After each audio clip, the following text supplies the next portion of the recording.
tadi ni tidak sunat berjemaah, sembahyang seorang-seorang. Nampak tak? Tapi khutbah semua pakat dengar. Itu hukum. Tapi ini semua kita tak highlightkan kepada jemaah lah. Allah sembahyang bilang sembahyang jemaah bukan cacat tahu apa lah. Cuma sikit aja dia punya makruh tu kurang fadilah lah, itu saja. Jadi para jemaah yang dalam haji sunat sembahyang raya seorang-seorang. Ya, kalau buat secara jemaah jadi haruslah hilang dia punya fadilah. Nampak? Dia nak kita seorang sama kita dengan Allah. Kita sendiri-sendiri. Faham ya? Itu dia punya kelebihan lah. Baik. Dan lagi katanya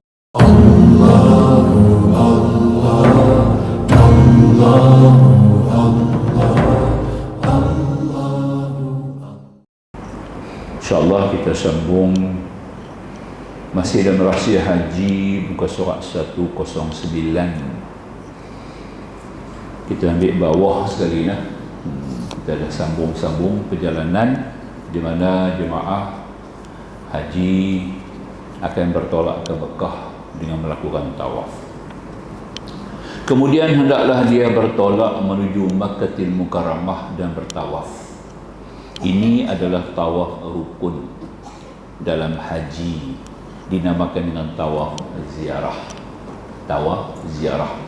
Tawaf ziarah pun kita panggil, tawaf Islam pun kita panggil, tawaf ifadah pun kita panggil, ya. Tawaf haji pun kita panggil, tawaf rukun pun sama.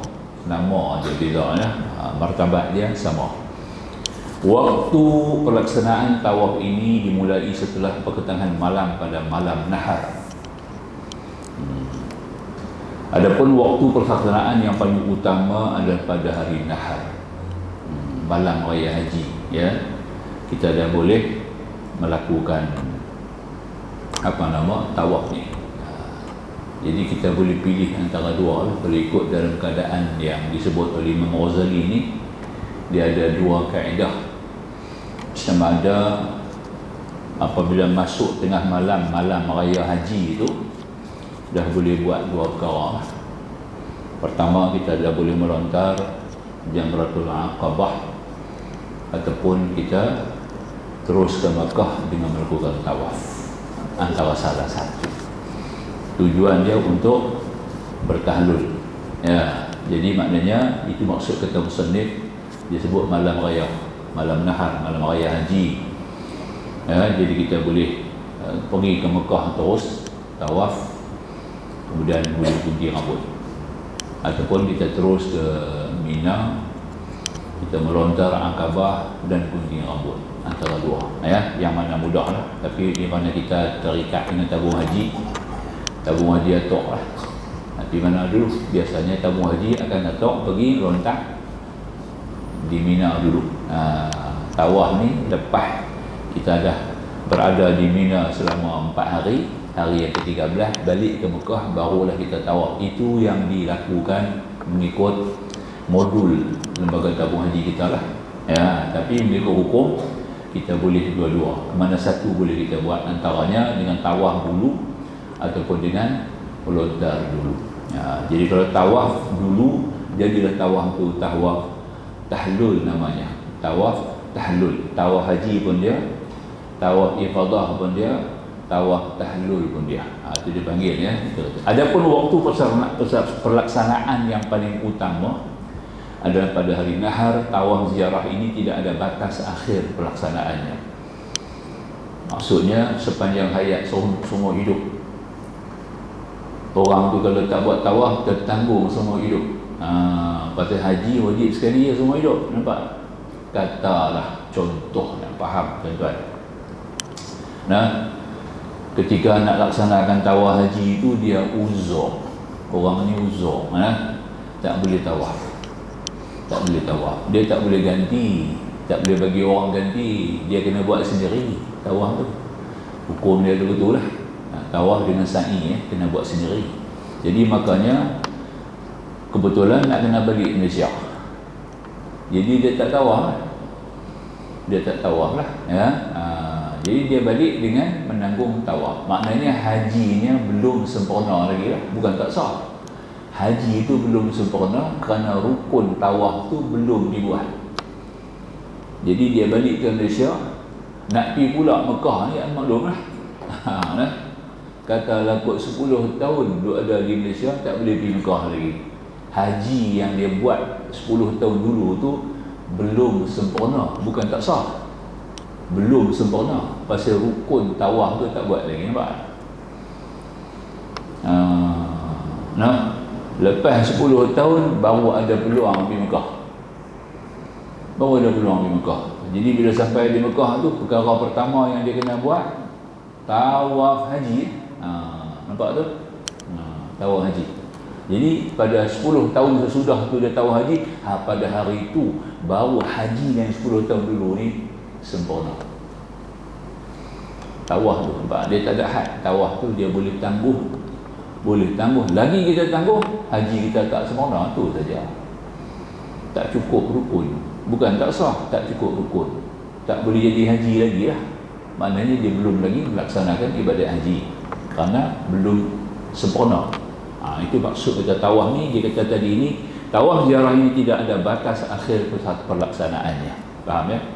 Tawaf ini boleh ditakhir, boleh diakhirkan, tapi ia tetap berkaitan dengan ihram. Nampak tak? Jadi kalau kita tak tawaf lagi, tak tawaf haji tadilah, macam tadilah dia balik mari Malaysia, dia tak buat tawaf lagi. Orang ni hanya 3 pantang larang. Dia ada 3 perkara tak boleh buat lagi lah. 3 perkara tak boleh buat. Ya, pertama dia tak boleh kahwin. Dia tu tak boleh kahwin. Nampak tak? Ataupun dia jadi wali kepada anak dia, nak kahwin, anak perempuan dia. Dia tak boleh jadi wali, dia sendiri tak boleh kahwin, dia tak boleh jadi wali dan tidak boleh kahwin. Tidak boleh terima wakil kahwin. Kau terima wakil orang lain, tolong nak terima wakil pun tak boleh. Hanya boleh jadi saksi nikah saja. Saksi nikah boleh. Wali apa semua, wali anak terona tak boleh. Dan tidak sah hijab kabulnya. Kedua, dia tak boleh seronok-seronok mubasyarah dengan isteri, tak boleh. Seronok-seronok tak boleh lah, tak boleh. Yang ketiga, tidak boleh bersatu suami isteri. Kacau. Kalau tak tawaf, itu tak boleh buat 3 perkara. Lah nak buat juga tu orang. Nak boleh buat? Boleh. Dia kena bayar dam. Dia kena keluarkan dam ihsar dia panggil. Dam ihsar ni maknanya kita keluar sementara. Nampak tak? Iaitu dengan menyembelih kambing seekor. Sembelih kambing seekor, kemudian dia kena gunting dia punya rambut. Itu dia panggil dam ihsar. Dam ihsar. Bila dia buat begitu, barulah dia boleh buat 3 perkara tadi. Tapi dia punya tawaf tetap tergantung lah. Dia kena buat juga lah. Satu ketika dia kena pergi juga Mekah, melaksanakan dia punya tawaf. Itu sajalah. Ada jalan keluar tu, bukan tak ada. Dia punya jalan keluar tu ada. Tu ada jadi begitu. Ada jadi macam tu. Pernah saya lalui, pengalaman saya melalui jemaah haji lah, yang jadi macam tu. Tu kena buat tu lah, ya. Sama juga kalau hukum, kiranya kalau orang yang dia tawaf tak sah. Ni orang pergi umrah ni banyak ya. Kita ambil umrah kan, tak payah kata haji lah. Ketika dia tawaf umrah tu, tawafnya tidak sah. Contohlah kata, masa dia tawaf tu, salah satu dia pusingan itu, dia pergi sentuh ke lambu Kaabah. Sentuh atau tersentuh, menyentuh atau tersentuh lah. Maknanya pusingan yang dia sentuh ke lambu Kaabah tu batal. Jadi dia kena tahu lah hukum ni, tapi dia tak tahu hukum ni. Cukup 7, dia keluar 7. Dia kata aku dah buat 7 pusingan dah. Rasanya 1 pusingan tu batal. Dia kena buat 1 pusingan ganti, nampak yang rosak. Yang tu dia tak tahu hukum ni. Jadi dia hanya buat 7, sedangkan tawaf dia belum sah lagi. Dia pergi sa'i. Lepas sa'i dia gunting rambut. Lepas gunting rambut, balik Malaysia. Nampak tak? Kononnya aku dah baru balik daripada umrah. Nampak tak? Maksudnya tawaf dia tadi ni belum sah lagi. Apa dia kena buat tu? Dia tak boleh pakai. Kalau umrah, dia tak boleh pakai pakaian biasa ni. Umrah dia sekali 1 package. Niat tawaf sa'i gunting, niat tawaf sa'i gunting. Nampak? Maknanya dia tak boleh gunting rambut lagi. Sebab dia belum selesai tawaf, dia belum selesai sa'i. Macam mana dia gunting? Maknanya dia masih dalam ihram lagi. Ini jadi lepas 2 tahun baru dia tahu. Pasal dia main kursus. Lepas 2 tahun baru dia sedap, dia dapat maklumat, dia main kursus di Separang Jaya masa tu lah. Saya buat di Separang Jaya. Terkejut dia jumpa saya, macam mana Ustaz ni? Saya tentuh pusingan, saya ada sentuh. Maknanya kata hang dalam ihram sekarang ni, ihram umrah. Tu dia pakai seluar 2 tahun apa cerita. Dia pakai seluar baju apa semua haram. Sebab dia kena pakai ihram. Lah ni hang kena buang seluar baju ni semua pakai ihram. Nampak tak?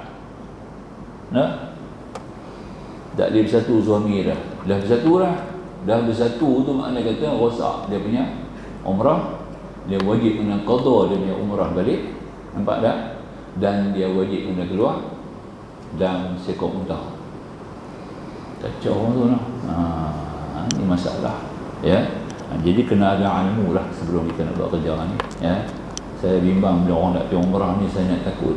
Setiap kali bila orang abang saya nak pergi umrah, kita nak takut. Hang ada ilmu sungguh ke ni? Ya. Allah Ta'ala fardukan sekali semua hidup. Ya. Hari ni orang pergi berpusu-pusu kan. Berpusu-pusu di akhir zaman ni terlalu banyak sangat lah. Jadi kita tak tahu apakah akibat yang berlaku. Jadi bila kita buat kerja haram, buat balik haram, buat balik haram bukan buat balik pahala. Balik Mekah buat balik haram, buat balik dosa. Tu jadi bala turun macam-macam kat negara Islam, nampak ya? Negara Islam tu kena bala macam tu. Ya. Sebab kita bawa balik benda haram ke Malaysia. Nampak? Tidak bahaya dia. Tu sajalah kita kaitkan sikit supaya orang faham ya. Nak pergi umrah belajar dah subuh-subuh ya, hukum hakam selok belok sahbatan dan syarat sunat dia apa semua. Sambung apa kita baca sekarang. Jadi katanya tawaf ini boleh diakhirkan tapi tetap berkaitan dengan ihram, kerana itu ia tidak boleh berjima' dengan isteri kecuali setelah ia melaksanakan tawaf ziarah. Dia bak satu dua lagi dia tak bak. Dua lagi apa? Sonok-sonok dan berkahwin. Jadi dia ni jadi wali yang tak boleh anak dara nak nikah. Dia ni wali ya. Tak boleh hang tak nikah lagi. Nampak? Dan tak boleh ganti pakai wali hakim, tak boleh. Nampak? Kecuali dalam keadaan darurat di mana depa kena nikah juga nak mengelak daripada perkara yang haram. Ini ada jadi. Boleh. Maka tu kita boleh pakai wali hakim. Tak boleh ganti lah. Bapak tak boleh ganti abang pula buat. Abang dia akan turun mahdi ke, tak boleh. Dia kena turun kepada wali hakim. Ini ada masalah. Pernah jadi juga. Pak dah nikah dan ihram, anak dara nak nikah. Depa nak pergi belajar luar negeri. Depa bahaya pergi belajar luar negeri, depa saya tak ada orang lain tak? Boleh jadi macam-macam di sana. Jadi dua-dua tu begitu kukuh, kuat iman lah dua-dua ni. Takut jatuh dalam zina. Tolong bagi nikah kami juga. Kami nak pergi luar negeri belajar ni kena menikah. Terpaksa kena menikah. Nampak tak? Bapak dalam ihram, dalam macam mana? Maka kerana ini dikecualikan. Atas darurat, ad-darur tubihul mahdurah. Dia kata kan darurat, kerana yang dikerah jadi benda jadi boleh. Maka tu kita lantik konsulit haji di Jeddah, jemaah haji di mana ni tabung haji juga. Akad nikah di sana. Akad sah, memberi izin, bagi izin ke bapak dia, bagi izin kepada konsulit tu, konsulit telefon balik di sini, jadi wali hakim sini nikah. Juru nikah sini jadi wali hakim lah. Juru nikah sini automatik jadi wali hakim lah. Menikahkan mereka. Nampak? Ini ada pengecualian. Boleh. Boleh pakai. Kalau raja-raja lah, negeri-negeri beraja, raja tu lah. Raja tu dah bagi izin. Nampak? Kita tak ada raja, kita pakai agung kan. Sekarang itu dia antara sedikit masalah undang-undang pula. Kena tengok ya. Baik. Sambung sikit lah, kita campur-campur, kait-kait sikit supaya tuan-tuan nampak rendang di dalam perkara ni. Apabila dia telah bertawaf, tahallul telah sempurna dan rangkaian prosesi ihram telah selesai, Hal tersisa hanya melempar jamrah pada hari tasyrik dan mabit di Mina yang termasuk kewajiban haji setelah selesai melaksanakan ihram sesuai dengan urusan haji. Ini makna kata depa tahlul dengan melakukan tawaf. Ataupun sesudah melontar Jamratul Aqabah pergi ke Mekah terus. Pergi buat tawaf. Tak tangguh. Pun ada juga jemaah yang mau begitu. Habis lontar Aqabah, depa tahlul kan. Lepas tahlul tu depa tak bermalam di Mina. Depa balik di Mekah. Balik di Mekah dulu, bukan tak bermalam, depa tak ambil kesempatan ada di Mina pada waktu malam tu. Bermalam tu sat saja. Masuk maghrib, pijak Mina, boleh keluar balik dah. Bukan nak kena tunggu 6-7 jam. Dulu tabung haji kata kena tunggu 6 jam lah. Nampak tak mau galakkan jemaah haji keluar cepat. Nampak tak? Susah tabung haji pula. Jadi tabung haji keluar peraturan kena ada 6 jam di Mina baru boleh keluar. Mula lepas tu maghrib 6 jam kena di Mina. Kita pun pengurusan haji bagi begitu kan. Hampa kena duduk di Mina 6 jam ya. Bulan waktu maghrib kan pun boleh buat dah. 6 jam, lepas 6 jam boleh keluar. Pakai duduk tunggu 6 jam di kemah. Kelik pok ya. Pukul 1, pukul 2 pagi baru keluar. Jadi kita susah jemaah juga lah. Hambak betul-betul hukum dia tak payah tunggu 6-7 jam lah. Masuk maghrib, pijak Mina boleh keluar lah. Dah dapat bermalam. Allah, pakai habis kosong kemah. Masuk maghrib, kemah kosong. Semua duduk tunggu dengan beg siap lah. Pijak Mina keluar. Betul dia. Itu hukum dia memang macam tu. Hukum dia hanya begitulah maksud bermalam di Mina. Bukan mesti kena ada, tapi sunat afdal berada sepanjang malam di Mina. Yang itulah yang afdal Dah kita nak buat haji, nak dapat haji yang sempurna, haji yang makbul, bukan mabrur, haji yang makbul. Eloklah kita buat lengkap bila nak pergi. Enggak senang nak pergi Mekah dah sampai ada kesempatan buat elok, buat sungguh-sungguh kan. Bukan nak main pula ada Mina tu.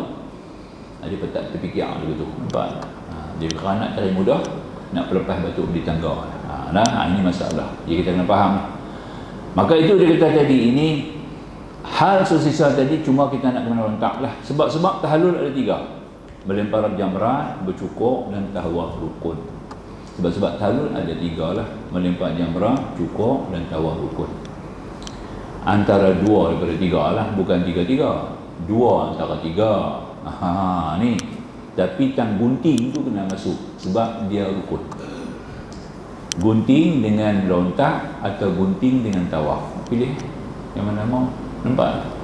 Tang gunting mesti. Sebab gunting tu rukun. Maka tu dia kata 2 antara 3. 3 ni melempar jamrah, cukur, tawaf rukun. Tu 3 lah. Tapi 2 antara 3 kena buat, jadilah tahlul.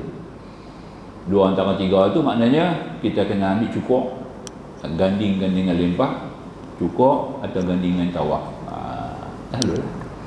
Apabila kita lontar jamrah, kita cukur. Tahlul. Keluar daripada pantang larang.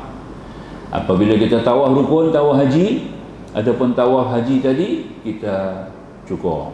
Keluarlah daripada pantang larang. Pantang larang 8 bukan 10, 8. 8 saja, 13 pantang larang tu 8 saja yang keluar pun. Nampak tak? Tu 5 lagi tak boleh keluar. Dalam 5 tu pula 3 boleh keluar dengan tawaf. Apabila kita tawaf, 3 lagi keluar, tinggal 2 tu tak boleh keluar sampai bila-bila, abadi sampai mati selagi ada dunia. Nampak apa dia? Menembang pokok sampai bila-bila tak boleh. Memburu, bukan kata haji, orang bukan haji tak boleh buru. Nampak? Di dalam kawasan tanah haram. Orang dalam ihram tak boleh memburu binatang yang boleh diburu, sama ada dalam ihram, di dalam tempat dia atau di luar. Tapi orang yang bukan muhrim ni orang yang niat ihram lah. Ya. Orang yang bukan muhrim dia hanya tidak boleh memburu dalam kawasan tanah haram. Orang yang muhrim, dia tak boleh memburu dalam kawasan tanah haram dan di luar tanah haram. Nampak? Dua-dua. Semua jenis binatang yang boleh diburu lah. Kita tengok binatang tu pula. Jenis binatang. Binatang yang boleh diburu, yang kita tak boleh tu, yang tak boleh buru tu binatang macam mana? Binatang pertama darat, sifat dia. Yang kedua, binatang tu halal, boleh makan. Yang ketiga, binatang tu liar.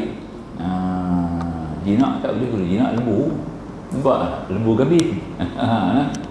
Binatang tu kena binatang liar.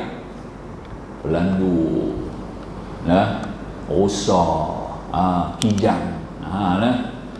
Mereka ni binatang darat. Dua. Nombor tiga, halal, boleh makan. Jenis binatang tu, buru harimau tak apa. Nampak tak?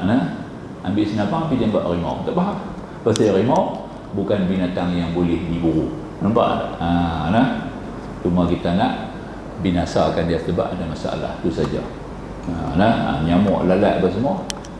Nyamuk, lalat tu masuk dalam binatang yang boleh dibinasakan. Boleh sheltok, spray lalat, nyamuk, tak apa. Nampak lah?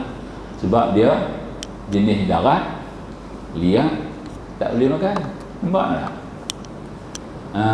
Dia kata yang boleh makan lah. Yang boleh makan. Termasuk dengan binatang dekat dengan kita. Angsa. Tak boleh. Angsa masuk liang tu. Angsa masuk dalam kumpulan binatang liang. Darat, halal dimakan. Orang kalau dalam ihram tak boleh bela angsa. Burung merpati tak boleh lah. Orang dalam ihram tak boleh bela burung merpati. Burung gagak tak apa. Gagak tak ada kan. Nampak tak? Burung hantu tak apa. Boleh. Burung yang boleh makan lah. Merpati, burung merebuk. Nampak tak? Burung merebah, kapuk, burung terkukuk. Nampak tak? Ini semua boleh makan. Jenis burung ni tak boleh bela. Itu di antara yang kata tadi ni korban lah. Itu dua tu abadi yang bila-bila. Sampai bila-bila. Nampak tak? Itu nah. Jangan kata orang ihram ni pinjam senapang, tak boleh. Dia duduk dari Mekah ihram, orang telefon dia. Ni Pak Ngah nak pinjam air rifle, nak pergi memburu. Orang ni pun di Pulau Pinang lah kata nak pinjam rifle dia. Telefon dia di Mekah. Pak Ngah ni nak pinjam rifle Pak Ngah tak? Nak pergi apa? Nak pergi memburu. Tak boleh. Nampak tak? Sampai tahap tu. Pak Long nak pinjam tak sangkak burung. Nampak tak? Nak burung merpati 3 ekor. Tak boleh. Itu dia. Sangkak tak boleh pinjam. Sampai tahap tu. Itu dia punya berat tu, hukum memburu tu, tak boleh burung di ihram ni, tak boleh langsung. Tahu? Itu dia. Pinjam kereta nak bawa apa? Rusa 3 ekor. Tak boleh. Itu dia. Nampak? Bawa lembu tak apa? Rusa tak boleh. Nampak ya? Itu hukum fiqh. Kita nak faham bab memburu sampai ke tahap tu nak kena faham baik. Jadi makanya kata musannif, kita sentuh-sentuh bila perkara ni faham. Dalam haji ada 4 khutbah. Khutbah pada hari ke-7, khutbah pada hari Arafah, khutbah pada hari Nahar, khutbah pada hari Nafar awal. Nafar awal, hari 12. Khutbah tapi kita tak buat lah khutbah ni. Mekah pun tak buat. Cuma yang ada khutbah pada hari yang ke-7. 9 ukuf, 8 tarwiyah, 7 tu. 7 tu depan nanti khutbah. Khutbah ni dalam nak memberikan apa nama sedikit panduan lah kepada bakal haji itu saja. Maka tu khutbah tu ada sunat dibuat khutbah. Macam kita kata kita buat satu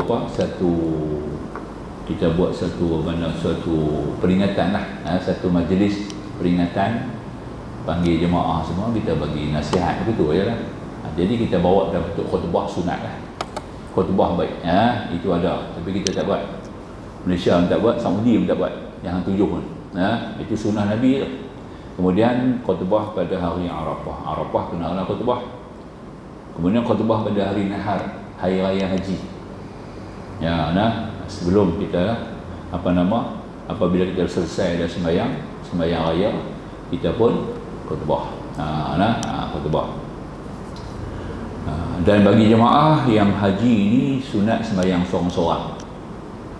Sunat bagi jemaah haji yang ihram tadi ini tidak sunat berjemaah, sembahyang seorang-seorang. Nampak tak? Tapi khutbah semua pakat dengar. Itu hukum. Tapi ini semua kita tak highlightkan kepada jemaah lah. Allah sembahyang bilang sembahyang jemaah bukan cacat atau apa lah. Cuma sikit aja dia punya makruh tu kurang fadilah lah, itu saja. Jadi para jemaah yang dalam haji sunat sembahyang raya seorang-seorang. Ya, kalau buat secara jemaah jadi haruslah hilang dia punya fadilah. Nampak? Dia nak kita seorang sama kita dengan Allah, kita sendiri-sendiri. Faham ya? Itu dia punya kelebihan lah. Baik. Dan lagi katanya semua khutbah itu disampaikan setelah matahari tergelincir. Dan semua khutbah itu hanya satu kali ya. Kecuali pada hari Arafah tadi 2 khutbah, dipisahnya dulu antara 2 khutbah. Khutbah semua satu-satu, sekali-sekali ya, khutbah. Sekali lalu ya. Tak ada dulu antara 2 khutbah, tidak 2 kali. Yang mana yang 3 tadi lah, kecuali khutbah Arafah. Khutbah Arafah. Khutbah Arafah ni dia pelik sikit, dia kena mula khutbah belum masuk waktu. Belum masuk waktu. Katalah Dhuhr, katalah 12.30. Saudi punya Dhuhr 12.30, nampak tak? 12.30 masuk Jumaat, masuk Dhuhr. Khutbah kena mula 15 minit awal, 12 suku. Buatlah. Nampak tak? Habis dia khutbah, masa dia berhenti 2 khutbah tu masuk waktu.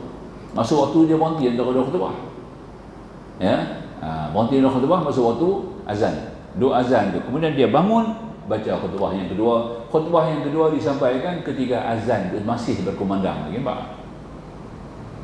Jadi habis khutbah tu, habis dia punya azan, khutbah pun habis. Pendek. Khutbah yang kedua tu pendek. Ini sunnah Nabi.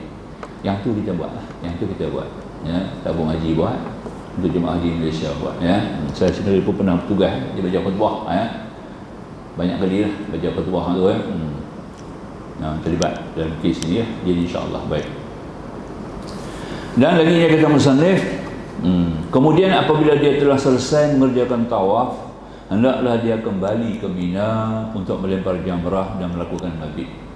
Berulang-alik Mekah, Mina, Mekah, Mina. Hendaklah dia mabit pada malam itu di Mina. Nampak tak? Ini bahkan dengan kerana pada keesokan hari orang-orang akan menetap ya. Yukirruna, dia kata di Mina dan tidak pergi lagi. Jadi hanya pada hari mula untuk Akabah sajalah yang kita kena berulang ya. Lepas kita lontak Akabah, sekarang dia panggil Kubra, kita balik pergi ke Mekah, kita tawaf haji. Jadi kita tahlul di Mina, kita lontak, kita gunting rambut, kita tahlul, nampak tak? Kemudian kita terus pergi ke Mekah malam tu juga, ataupun pagi itu juga kita pergi tawaf. Lepas tawaf kita balik ke Mina semula. Balik ke Mina semula untuk mabit bermalam.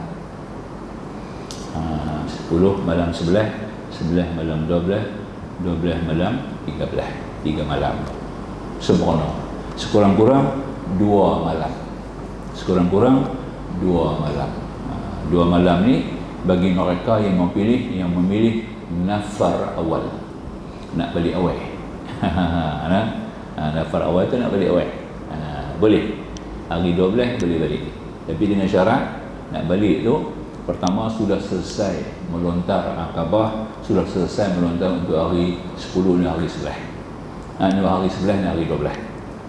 Pertama sudah melontar Akabah, yang kedua sudah melontar 3 jamrat pada hari 11 dan hari 12, dan sudah bermalam 2 malam, 10 malam 11, 11 malam 12, baru boleh nafar awal, boleh balik awal.